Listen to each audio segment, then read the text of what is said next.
చెప్పినా తక్కువే. అయితే మనం ఐ డ్రీమ్ ద్వారా లలితా సహస్రనామంలో ఉన్న ప్రతి నామానికి అర్థం తెలుసుకుంటూ ఉన్నాం. నానాజీ పట్నాయక్ గారు ప్రతి నామానికి కూడా అర్థం వివరిస్తూ ఉన్నారు. అయితే ఈ సిరీస్లో భాగంగా మరికొన్ని నామాలకి ఈ ఎపిసోడ్లో అర్థాన్ని తెలుసుకునే ప్రయత్నం చేద్దాం. ఇవాళ మనతో పాటు ఉన్నారు ప్రముఖ జ్యోతిష్య మరియు వాస్తు పండితులు, ఆధ్యాత్మికవేత్త నానాజీ పట్నాయక్ గారు. వారితో మాట్లాడదాం. నమస్కారం గురూజీ. శ్రీమాత్రే నమః.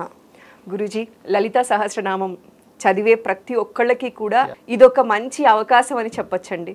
ప్రతి నామానికి అర్థం తెలుసుకుంటూ ఉన్నాం. ప్రతి ఒక్కళ్ళు కూడా ఇష్టంగా ఇది తెలుసుకుంటూ ఉన్నారండి. ప్రతి పార్ట్ కూడా బాగా రీచ్ అయింది. సో అందులో భాగంగా ఇవాళ మరిన్ని నామాలకి అర్థాన్ని తెలియచేస్తారా గురూజీ? తప్పకుండా అమ్మ. మనం అమ్మవారి అనుగ్రహంతో సాగుతున్నటువంటిది ఈ ప్రోగ్రాం. మనం నెక్స్ట్ నామం కనుక తీసుకున్నట్లయితే నిజారుణ ప్రభాపూర మధ్యద్ బ్రహ్మాండ మండల. నిజారుణ ప్రభాపూర మధ్యద్ బ్రహ్మాండ మండల.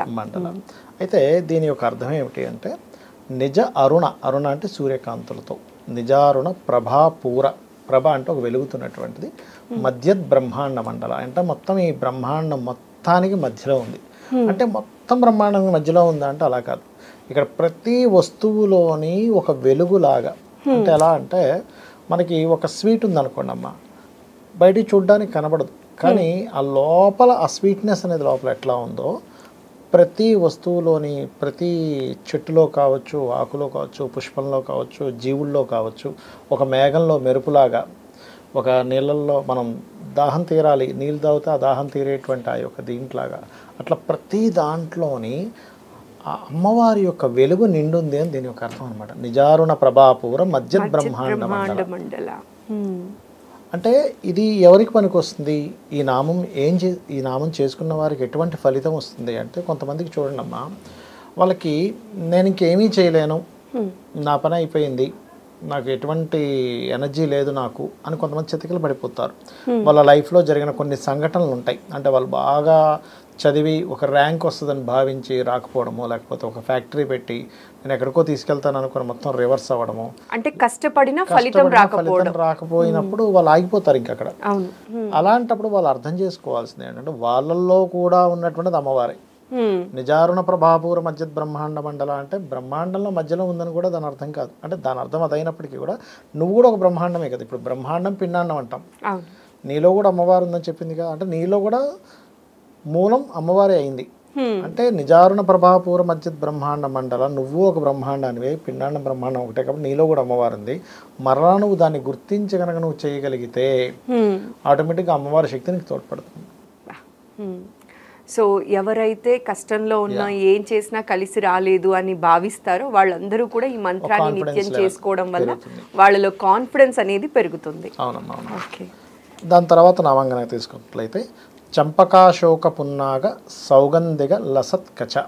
చంపకాశోక పున్నాగ సౌగంధిక లసత్కచ అంటే దీని అర్థం ఏమిటి అంటే చంపకము, అశోక, పున్నాగ ఈ యొక్క పుష్పాలని, కచము అంటే జుత్తు అని అర్థం అనమాట, హెయిర్. కచము యందు అమ్మవారు ఆ యొక్క పుష్పాలను ధరించింది అని అర్థం. ఇది గనక ఎవరైనా సరే నిత్యము గనక చేసుకున్నట్లయితే యమ బాధలు తొలగుతాయని చెప్తుంది శాస్త్రం. ఓకే, అపమృత్యు దోషాలు ఉంటే తొలగుతాయి. ఎందుకు తొలగుతాయి అంటే మనం గతంలో అమ్మవారి యొక్క నామాలు చెప్పుకుంటూ మనం స్టార్టింగ్ నుంచి అమ్మవారు గురించి వీళ్ళందరూ దేవతలందరూ అందులో దూకారు, ఆ యొక్క హోమగుండంలో దూకారు, అందులోంచి ఆవిర్భవించింది అమ్మవారి నుంచి మనం చెప్పుకున్నాం కదా. అలా ఆవిర్భవించినప్పుడు అందులోంచి మరలా అమ్మవారి శరీరంలోంచి దేవతలు వచ్చారు బయటికి. అలా వచ్చిన దాంట్లో అమ్మవారి కచము అంటే జుత్తు నుంచి యముడు బయటకు వచ్చాడట. ఓకే, జుత్తు నుంచి యముడు బయటికి వచ్చాడు కాబట్టి చంపకాశోక పున్నాగ సౌగంధిక లసత్కచ అనేటువంటి నామం ఎవరైతే చేస్తారో యమబాధలు తగ్గుతాయని చెప్తుంది శాస్త్రం. అంటే చూడండి అమ్మ, నా వల్ల అవ్వట్లేదు బాబోయ్, అసలు యమకింకరుల్లా తినేస్తున్నారు వీళ్ళు అంటూ ఉంటాం. ఈ బాధలు ఎవరికి రాకూడదు బాబోయ్ అంటూ ఉంటాం. నరకం చూస్తున్నాం అంటూ ఉంటాం. అంటే ఇంకా అంత బాధలు ఉన్నాయి అన్నప్పుడు నామం చేసుకుంటే, ఇక్కడ ఏంటంటే పుష్పాలు అంటే ఏమిటి? హాయిని కలిగించేవి, ఆనందాన్ని కలిగించేవి. ఫస్ట్ ఈ నామంలో మనం ఏమనుకుంటున్నాం? అమ్మవారి యొక్క జుత్తుకి అలంకరించుకున్నటువంటి చంపక, అశోక, పున్నాగ పుష్పాలను తలుచుకుంటున్నాం. ఈ చంపక, అశోక, పున్నాగ పుష్పాలను కనుక తలుచుకుంటే రుణ, రోగ, శత్రు నాశనం జరుగుతుంది. గుర్తుపెట్టుకోండి, అమ్మవారి జుత్తులో ఉన్న వాటిని తలుచుకుంటే. కచమును తలుచుకుంటే అమ్మవారి జుత్తులో నుంచి ఆ యముడు బయటకు వచ్చాడు కాబట్టి కచాన్ని తలుచుకోవడం వల్ల యమ బాధలు తగ్గుతాయి. ఓకే. అంటే సుఖము వాళ్ళకి దక్కాలి, కష్టము తొలగాలి, యమబాధలు తగ్గాలి, అపమృత్యు దోషాలు తగ్గాలి అంటే ఈ యొక్క నామాన్ని ముందు ఓము, లాస్ట్లో నమః. సహజంగా ఇది ఎందుకు వస్తుంది ఈ యొక్క కాంబినేషన్ అంటే అష్టమ స్థానం బాగులేని వాళ్ళకి వస్తుంది ఈ ప్రాబ్లం. అంటే 6వ అధిపతి అష్టమాధిపతి రెండూ పాడైపోయి, ముఖ్యంగా 6వ అధిపతి పాడైతే పూర్వజన్మ కర్మ ఎక్కువగా ఉంటుంది వాళ్ళకి. ఈ 6th లార్డ్ పాడైనప్పుడు ఏమవుతుందంటే వాళ్ళకి నిత్య జీవితంలో ఎప్పుడూ ఏదో కష్టమే ఉంటుంది, యమబాధలు ఎప్పుడు అనుభవిస్తూనే ఉంటారు. చాలామంది అంటుంటారు చూసారు, యమలోకం అంటే ఎక్కడో ఉండదు, మనం నెక్స్ట్ జన్మలో అనుభవించేటువంటి కష్టాలే యమలోకం చెప్పాలంటే. అంటే యమలోకం కూడా సెపరేట్గా ఉంది లేదని కాదు, ఆ రూపంలో కూడా మనిషి అనుభవిస్తూ ఉంటాడు. అంటే ఇప్పుడు ఈ లెక్కన మనం అపమృత్యు దోషాలంటే ఇప్పుడు బయట వెళ్తున్నప్పుడు యాక్సిడెంట్స్ అవుతాయేమో అన్న భయం ఉంటది, అప్పుడు కూడా ఇది చదువుకొని వెళ్ళొచ్చా గురుజీ? లాంగ్ డ్రైవ్స్ కి ఎట్లా వెళ్ళొచ్చు. ఎవరికైనా ఇప్పుడు జాతచక్రం చూసి ఎవరైనా చెప్పారు ఏమంటే మీకు అపమృత్యు దోషాలు ఉన్నాయి, జాగ్రత్తగా ఉండాలంటే మీరు ఏం భయపడక్కర్లేదు, ఈ నామం చదువుకుంటే చాలు. ఓకే. ఓం చంపకాశోకపున్నాగ సౌగంధిక లసత్కచ. ఒక్క 40 నిమిషాలు లేదా కనీసం అరగంట అయినా రోజు కూర్చొని చేసినట్లయితే అపమృత్యు దోషాలను తొలగిస్తుంది. ఓకే.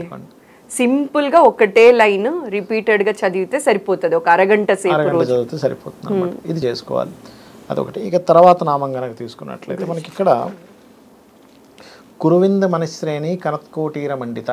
కురువింద మణిశ్రేణి కనత్కోటీర మండిత. కురవింద మణులతో తయారు చేసినటువంటి సంబంధించినటువంటి ఈ యొక్క నామం ఇది కిరీటానికి సంబంధించినటువంటి నామం. అంటే కురువింద మణులతో తయారు చేసిన కిరీటమును అమ్మవారు ధరించి ఉంది అని.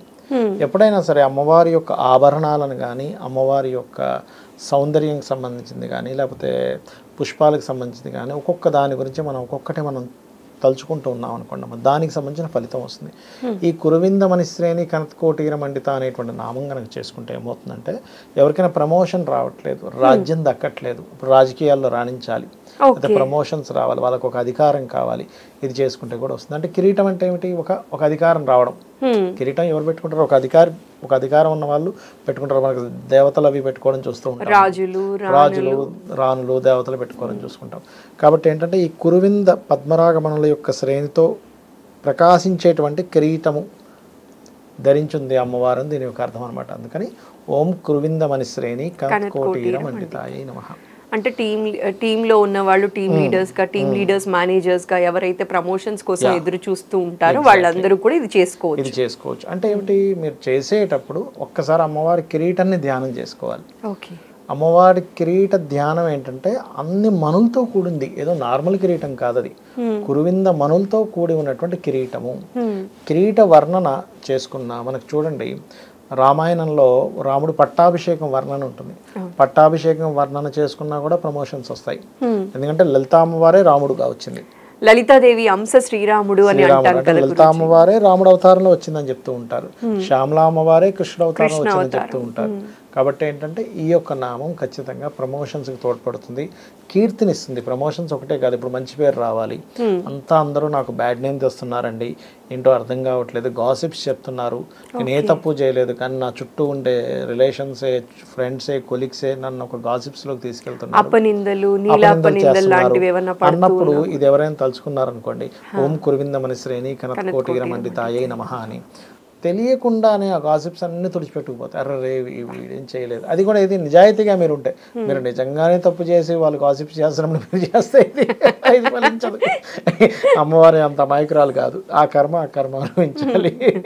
నిజాయితీగా ఉండి కూడా అపనిందలు ఎవరైతే పడుతూ ఉంటారో అలాంటి వాళ్ళు కనుక ఇది చేస్తే అలాంటి గాసిప్స్ నెగిటివిటీ నుంచి బయటపడొచ్చు, ఖచ్చితంగా బయటపడవచ్చు. అది గురూజీ చాలా చక్కగా చెప్పారు గురూజీ. ఇట్లా ప్రతి నామం గురించి తెలుసుకుంటుంటే అంటే కొందరికి ఏంటి అంటే 1000 నామాలు చదివే అంత తెలియకపోవచ్చు, చదవటం రాకపోవచ్చు, కానీ ఇట్లా ఏ సమస్యకి పరిష్కారం కోసం ఒకటే నామాన్ని రిపీటెడ్ గా అరగంట చేయడం అనేది పెద్ద కష్టం కాదు గురూజీ.